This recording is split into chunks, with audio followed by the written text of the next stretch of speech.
ಇಷ್ಟೊತ್ತಿಗೆ ನನ್ನ ತಮ್ಮ ಬೆಳಕ ಇಷ್ಟೊತ್ತಿಗಾಗಲೇ ಬರಬೇಕಾಗಿತ್ತು, ಇನ್ನೂ ಯಾಕೆ ಬರಲಿಲ್ಲ? ರಕ್ಷಾ ಬಂಧನ ದಿನವಲ್ಲವೇ? ಎಲ್ಲರಿಗೆ ಅಕ್ಕ ತಂಗಿಯರು ಇಲ್ಲದ ನಮಗೆ ಅಕ್ಕ ತಂಗಿಯರ ಸ್ಥಾನದಲ್ಲಿ ನಿಂತು ರಾಖಿ ಕಟ್ಟಲು ಬಂದ ನನ್ನ ತಂಗಿ ಮಗಳಿಗೆ ಏನಾದರೂ ಗಿಫ್ಟ್ ತರುವುದರೊಳಗಾಗಿ ಸ್ವಲ್ಪ ತಡವಾಗಿರಬಹುದಣ್ಣ. ನೆನೆಸುವುದರೊಳಗಾಗಿ ಬೆನಕ ಬಂದೇ ಬಿಟ್ಟ. ನೆನೆದವರ ಮನದಲ್ಲಿ ಶ್ರೀಕೃಷ್ಣ ಪರಮಾತ್ಮನದಂತೆ ಆ ಬೆನಕ ಬಂದೇ ಬಿಟ್ಟ.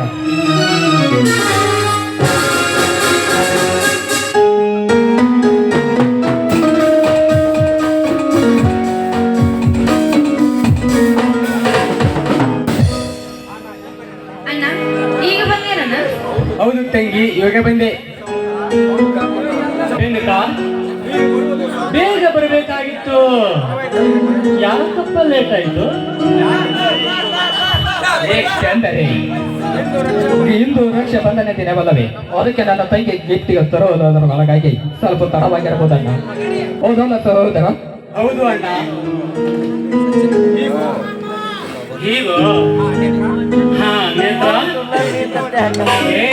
ನೇತ್ರಾವತಿ, ಯಾರು ಬಂದಿದ್ದಾರೆ ನೋಡಿ.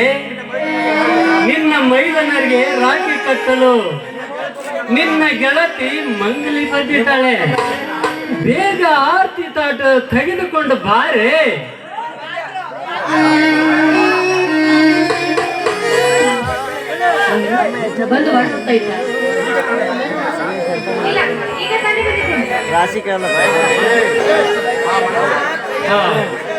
ಮಂಗಳಿ, ನಮ್ಮೆಲ್ಲರಿಗೆ ಹೇಗೆ ರಾಖಿ ಕಟ್ಟಮ್ಮ.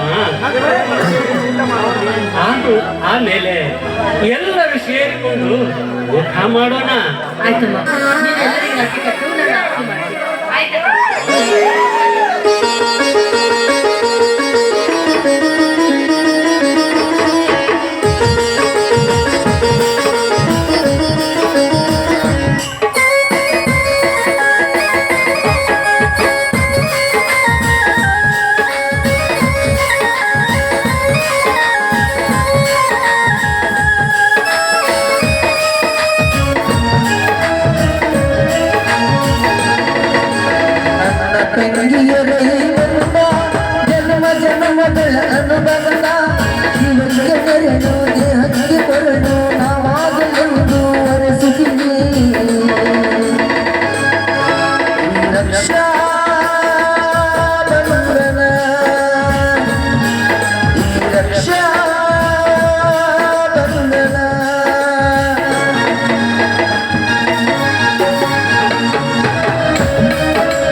ಅಲ್ಲ, ಏನಾದ್ರು ಗಿಫ್ಟ್ ತಂದಿದ್ರೆ ಇನ್ನು ತಿಂಗಳು ಗೊತ್ತು ತಿಂಗಳು ಬಾಕ್ಸ್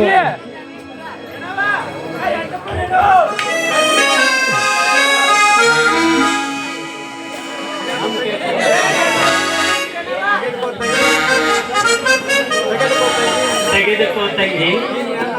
ಈ ನಿನ್ನ ಅನ್ನ ಶಿವರಾಯನ ಕಾಣಿಕೆ. ತಂಗಿ, ಈ ನಿನ್ನ ಕನಕನ ಕಾಣಿಕೆ ಬಲೆಯನ್ನು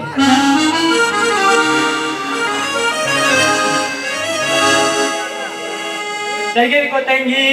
ಬೆನಕನ ಕಾಣಿಕೆ ಚೂಡಿದಾರ ಅವನು.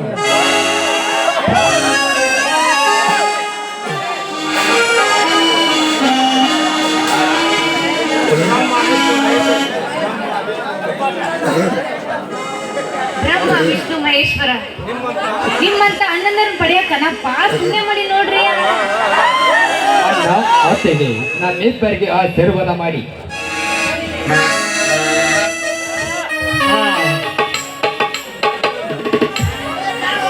ಎದ್ದೇಳಿ ಸೋದರರೇ, ಎದ್ದೇಳಿ. ಆ ಸೂರ್ಯ ಚಂದ್ರಾದಿಗಳ ಇರುವರಿಗೂ ಈ ನಾಡಿನಲ್ಲಿ ನಿಮ್ಮಿಬ್ಬರ ಕೀರ್ತಿ ಅಚ್ಚಳಿಯದೆ ಸುವರ್ಣಾಕ್ಷರದಲ್ಲಿ ದೊರೆಯಲಿ. ಅಣ್ಣ ಅತ್ತಿಗೆ ಇದೇ ಸಂತೋಷಕ್ಕೆ ಎಲ್ಲರೂ ಕೂಡ ಒಂದು ಆಡಬಾರದೆ? ತುಂಬಾ ಸಂತೋಷ ಸಂತೋಷವಾಯ್ತು. ಹಾಡಿ ಕುಣಿದು ಕೊಪ್ಪಳಿಸಿ ಬಿಡೋಣ.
ಇದೇ ಸಂತೋಷಕ್ಕೆ ಎಲ್ಲರೂ ಸೇರಿ ಊಟ ಮಾಡೋಣ.